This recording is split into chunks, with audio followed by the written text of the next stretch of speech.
മന്ദാരം ചാനലിലേക്ക് എല്ലാവർക്കും സ്വാഗതം. ഇന്ന് ഞാൻ ഉണ്ടാക്കിയിരിക്കുന്നത് ഒരു പൈനാപ്പിൾ പച്ചടിയാണ്. കുറച്ച് മുന്തിരിയൊക്കെ ചേർത്തിട്ട് ഉണ്ടാക്കിയൊരു മധുരമുള്ള ഒരു പച്ചടിയാണ്. അതെങ്ങനെയാണ് ഉണ്ടാക്കിയിരിക്കുന്നത്, എന്തൊക്കെയാണ് അതിൽ ചേർത്തിരിക്കുന്നത് നമുക്കൊന്ന് നോക്കാം. ഇതുപോലെ ഒരു കഷ്ണം പൈനാപ്പിളാണ് ഞാൻ എടുത്തിരിക്കുന്നത്. ഇത് കളർ ഇങ്ങനെ വൈറ്റ് കളറാണെങ്കിൽ ഇത് കെനിയൻ പൈനാപ്പിളാണ്, അതുകൊണ്ടാണ്. പക്ഷേ നല്ല മധുരമാണ്.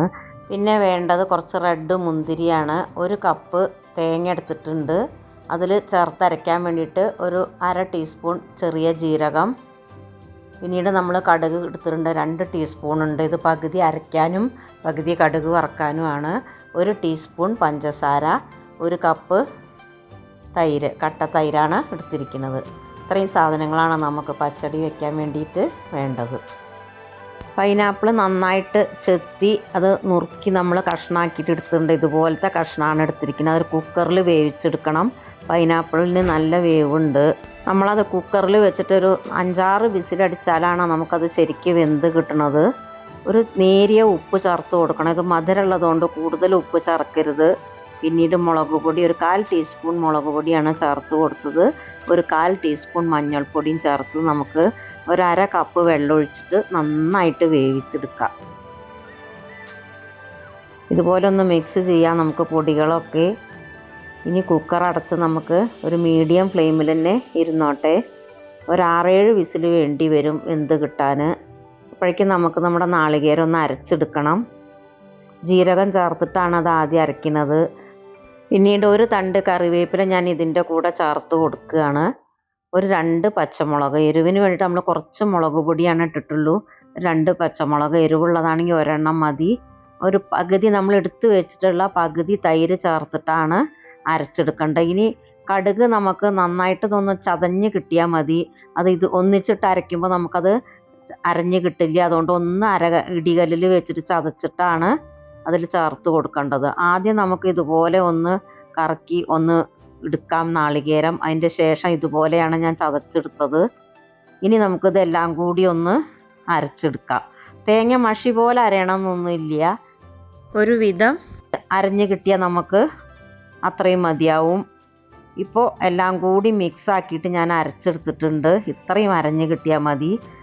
കടുക് എന്തായാലും നമുക്ക് മുഴുവനായിട്ട് കിടക്കരുത്. അതൊന്ന് ആദ്യം സ്പ്ലിറ്റ് ചെയ്ത് കൊടുത്തിട്ട് വേണം നാളികേരത്തിൻ്റെ കൂടെ അരച്ചെടുക്കാൻ വേണ്ടിയിട്ട്. കൂടുതൽ അരയരുത്, ചതഞ്ഞ് കിട്ടിയാൽ മതി. പൈനാപ്പിൾ കുക്കറിൽ നിന്ന് നന്നായിട്ട് വെന്ത ശേഷം ഞാനൊരു പരന്ന പാത്രത്തിലേക്ക് മാറ്റിയതാണിത്. അത് ഞാൻ വീഡിയോ എടുത്തിട്ടില്ല, കുക്കർ മാറ്റിയെന്ന് മാത്രമേ ഉള്ളൂ സൗകര്യത്തിന് വേണ്ടിയിട്ട്. ഇതുപോലെ ഒരു പീസ് എടുത്തിട്ട് നോക്കണം. നമ്മൾ നന്നായിട്ട് ഇതുപോലെ ഉടഞ്ഞ് കിട്ടണം. വെന്ത് കിട്ടിയാലാണ് നമുക്ക് ഈ പച്ചടി നല്ല ടേസ്റ്റായിട്ട് വരുള്ളൂ. ഞാനൊരു നോൺ സ്റ്റിക്ക് പാത്രത്തിലേക്കാണ് മാറ്റിയത്. കൽച്ചട്ടിയോ മൺചട്ടിയോ എന്തായാലും കുഴപ്പമൊന്നുമില്ല. നന്നായിട്ട് തിളച്ച് അതൊന്ന് വെള്ളം നമ്മൾ ഒഴിച്ചു കൊടുത്ത വെള്ളമൊക്കെ ഒന്ന് 3/4 ഭാഗവും വറ്റി കിട്ടണം.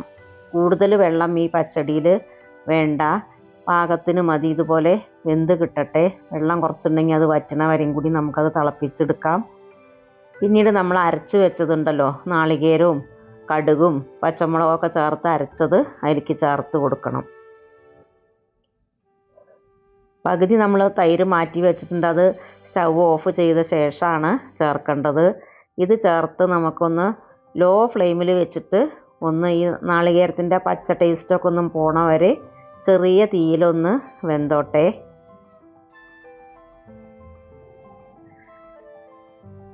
ഇനിയാണ് നമ്മളിതൊന്ന് ഇളക്കി യോജിപ്പിച്ച ശേഷമാണ് എടുത്തു വെച്ചിട്ടുള്ള പഞ്ചസാര ചേർത്ത് കൊടുക്കേണ്ടത്. 1 ടേബിൾ സ്പൂൺ പഞ്ചസാര ഞാൻ ചേർത്ത് കൊടുത്തിട്ടുണ്ട്. ഇത് മധുരമുള്ള പച്ചടിയാണ്. അതുപോലെ തന്നെ നമ്മൾ പഞ്ചസാര ചേർത്ത ശേഷം നമുക്ക് മുന്തിരി ചേർത്ത് കൊടുക്കാം. പഞ്ചസാര ചേർത്താൽ കുറച്ച് വെള്ളത്തിൻ്റെ അംശമായിട്ട് വരും അത്.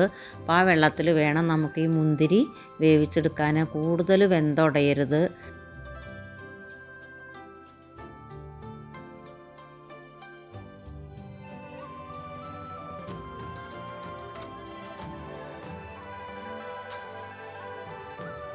ഇനി ഇത് 2-3 മിനിറ്റ് ലോ ഫ്ലെയിമിൽ കടന്ന് ഒന്ന് വെന്തോട്ടെ. അതിന് അടച്ച് വെക്കാം. നമുക്ക് കൽച്ചട്ടിയിലോ അതുപോലത്തെ മൺചട്ടിയിലോ ഒക്കെയാണ് വെക്കണത് വിചാരിച്ചാൽ സ്റ്റൗ ഓഫ് ചെയ്ത് അടച്ച് വെച്ചാലും മതി.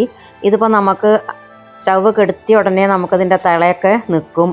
അതുകൊണ്ടാണ് ഞാൻ ചെറിയ ചൂടിൽ അടച്ച് വെക്കാനായിട്ട് പറയണത്. കണ്ടോ, ഇതുപോലെ വെള്ളമൊക്കെ ഫുള്ളായിട്ട് വറ്റി പാകത്തിനായി കിട്ടിയിട്ടുണ്ട്. ഇനി നമുക്ക് സ്റ്റൗ ഓഫ് ചെയ്യണം, അല്ലെങ്കിൽ നമ്മളിനി ഒഴിച്ചു കൊടുക്കണ തൈര് പിരിഞ്ഞു പോകാനുള്ള സാധ്യത ഉണ്ട്. അതുകൊണ്ട് സ്റ്റൗ ഓഫ് ചെയ്തു ഇപ്പോൾ ഞാൻ.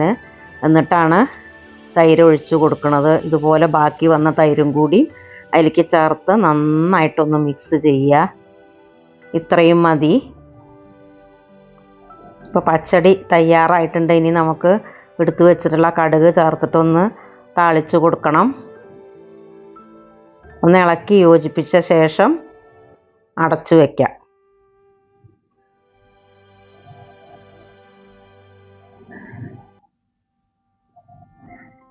വെള്ളമൊക്കെ പാകത്തിനായിട്ടുണ്ട്. കൂടുതൽ വെള്ളം ഈ പച്ചടിയിൽ ആവശ്യമില്ല. നമ്മൾ ഈ ഒഴിച്ചു കൊടുത്ത തൈരും അതുപോലെ തന്നെ അരപ്പ് ചേർത്തതും ഒക്കെ കൂടെ ഉള്ള വെള്ളം മതി. ഒന്ന് ഉപ്പ് ടേസ്റ്റ് ഒന്ന് ചെയ്ത് നോക്കാം. വേണമെങ്കിൽ മാത്രം ഇട്ട് കൊടുക്കാം, അല്ലെങ്കിൽ ഇത്രയും മതി. നമുക്ക് അടച്ച് വയ്ക്കുക 2-3 മിനിറ്റ്. ഇനി കടുക് വറുക്കാൻ വേണ്ടിയിട്ടൊരു പാത്രം അടുപ്പത്ത് വെച്ചു. കുറച്ച് വെളിച്ചെണ്ണയിൽ തന്നെയാണ് അത് വറുത്തിടേണ്ടത്, അപ്പോഴാണ് ഇതിന് ടേസ്റ്റ് ഉണ്ടാവുള്ളൂ. വെളിച്ചെണ്ണ ഒഴിച്ചു കൊടുത്തു. കുറച്ചധികം വെളിച്ചെണ്ണ വേണം, എന്നാലാണ് നമുക്കതിന് രുചി കിട്ടുന്നത്. കടുക് ചേർത്ത് കൊടുക്കാം. ബാക്കി വന്ന കടുക് നമുക്കതിലേക്ക് ചേർക്കാം.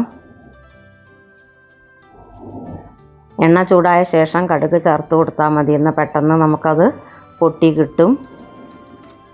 നന്നായി കടുക് പൊട്ടിയ ശേഷം ഒരു 2 വറ്റൽമുളകും കൂടി പൊട്ടിച്ച് ചേർക്കണം.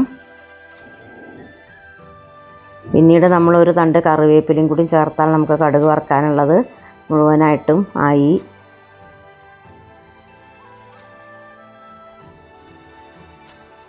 ഇത്രയും മതി. ഇനി നമുക്കതിലേക്ക് ഒഴിച്ചു കൊടുക്കാം.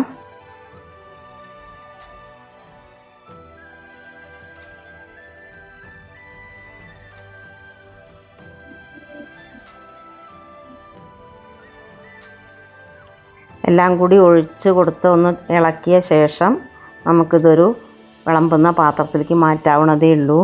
നമ്മൾ വളരെ ടേസ്റ്റി ആയിട്ടുള്ള മധുരമുള്ള പൈനാപ്പിൾ പച്ചടി തയ്യാറായി. ഇതുപോലെ നമുക്ക് ഈ മുന്തിരി കിടക്കണം, ഉടഞ്ഞു പോകരുത്. മുന്തിരി ഇതുപോലെ കിടന്നാലാണ് ടേസ്റ്റ്. എന്നാലും അതിൻ്റെയൊക്കെ ചൂടിൽ അതൊന്ന് വെന്തിട്ട് കിട്ടും ചെയ്യും നമുക്ക്. കറുത്ത മുന്തിരി ചേർത്താലും മതി. എനിക്കിപ്പോൾ കുറച്ച് ഇളം റെഡ് കളറുള്ളതാണ് കിട്ടിയത്. ഇനി ഇതൊരു വിളമ്പണ പാത്രത്തിലേക്ക് മാറ്റുകയാണ്.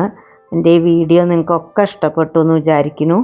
വീഡിയോ ഇഷ്ടപ്പെട്ടിട്ടുണ്ടെങ്കിൽ ഞാൻ എപ്പോഴും പറയുന്ന പോലെ ലൈക്ക് ചെയ്യണം, ഷെയർ ചെയ്യണം. എൻ്റെ വീഡിയോ കണ്ടിട്ട് സബ്സ്ക്രൈബ് ചെയ്യാത്തവരൊന്ന് സബ്സ്ക്രൈബും കൂടെ ചെയ്തേക്കണം. എല്ലാവരും സമയം കിട്ടുകയാണെങ്കിൽ ഇതുപോലെ ഒന്ന് ട്രൈ ചെയ്ത് നോക്കിയിട്ട് അഭിപ്രായം പറയാൻ മറക്കരുത്. ഇനി ഞാൻ മറ്റൊരു വീഡിയോ ആയിട്ട് വരാം.